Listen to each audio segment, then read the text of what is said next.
Oke, Assalamualaikum warahmatullahi wabarakatuh. Perkenalkan, nama saya Amelia dari kelas PTK Dev. Dengan NIM 23020950137. Jadi tujuan saya sekarang yaitu ingin mempresentasikan sinkronisasi proses dan thread. Nah, yang pertama saya akan menjelaskan sinkronisasi proses. Mengenai sinkronisasi proses. Jadi, sinkronisasi proses adalah teknik yang digunakan untuk mengatur akses bersama terhadap sumber daya yang dibagikan oleh beberapa proses atau thread. Jadi, tujuannya adalah untuk memastikan konsistensi data, mencegah deadlock, dan meningkatkan kinerja dan keandalan sistem. Nah, contohnya itu seperti yang pertama, yaitu dua proses yang ingin mengupdate saldo akun bank yang sama. Nah, sinkronisasi memastikan hanya satu proses yang dapat mengupdate saldo pada satu waktu, mencegah data yang tidak konsisten. Dan contoh yang kedua itu sebuah program yang mencetak dokumen.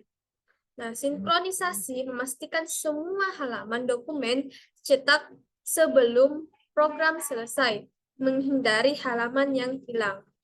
Nah, kita lanjut pada tujuan sinkronisasi proses. Nah, tujuannya itu ada 5. Yang pertama, mewujudkan konsistensi data. Yang kedua, mencegah konflik sumber daya. Ketiga, menjamin keamanan dan keandalan operasi. Yang keempat, meningkatkan efisiensi sistem. Dan yang terakhir, memfasilitasi komputasi paralel dan distribusi. Nah, selanjutnya mengenai manfaat sinkronisasi proses. Yang pertama itu konsistensi data, yang kedua kerja tim yang efisien, yang ketiga fleksibilitas dan mobilitas, yang keempat penghematan waktu dan tenaga, yang kelima keamanan data, yang keenam peningkatan produktivitas, dan yang terakhir pemulihan data yang mudah.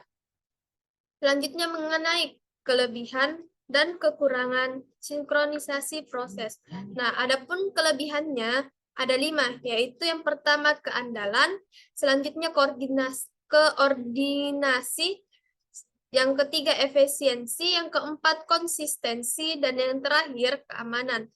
Dan kekurangannya yaitu ada 5 juga. Yang pertama overheat, yang kedua deadlock, yang keempat blocking, keempat complexity, dan yang terakhir kerentanan terhadap kesalahan.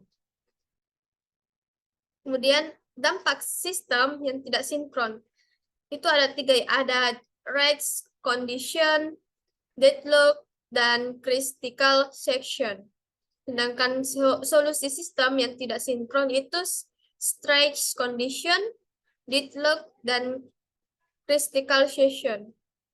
Dan contoh penerapannya seperti sistem perbank online dan sistem manajemen basis data, seperti contoh yang saya jelaskan sebelumnya.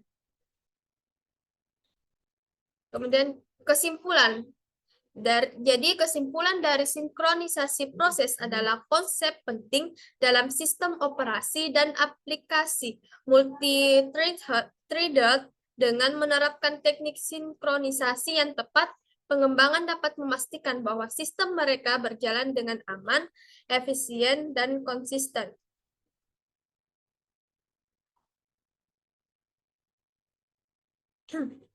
Kemudian saya lanjut. Kita memasuki di bagian thread. Nah, di thread itu ada 3. Yang pertama unit dasar pemanfaatan CPU, yang kedua berjalan bersamaan dalam satu proses, dan yang terakhir itu membantu program merespon pengguna. Nah, perbedaan thread dan proses. Kalau thread itu dia tanggap, yang kedua itu pembagian sumber daya, yang ketiga ekonomis, dan yang terakhir memanfaatkan arsitektur multiprosesor. Nah, keuntungan dari thread itu dikelola oleh kernel dan pustaka thread. Yang kedua berjalan secara konkuren, dan yang terakhir membutuhkan sinkronisasi untuk mencegah konflik. Nah, treat itu, pembuatan treat itu ada 3 ya. Pertama dilakukan dengan kelas treat di Windows, dan yang kedua dilakukan dengan kelas treat Javalang di Android, dan dilakukan dengan kelas treat NSObject di iOS. Jadi penyelesaian treat itu dilakukan dengan metode join di Windows, dilakukan dengan metode join di Android, dan dilakukan metode wait until exit di iOS.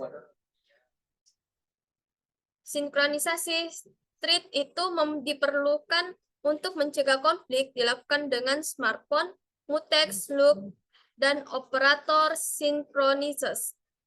Nah, yang kedua itu deadlock dan starvation. Yang pertama deadlock itu dia sebagai proses tertunda. Kedua itu starvation, proses prioritas rendah, tidak mendapatkan sumber daya. Dan pengelolaan treat. Yang pertama itu dilakukan oleh pustaka treat atau kernel. Yang kedua many to one to one, dan many to many. Nah, dan yang terakhir itu membantu meningkatkan respon. Selanjutnya kita memasuki kesimpulan. Jadi kesimpulan treat adalah alat penting untuk meningkatkan kinerja program dan memanfaatkan arsitektur multiprosesor.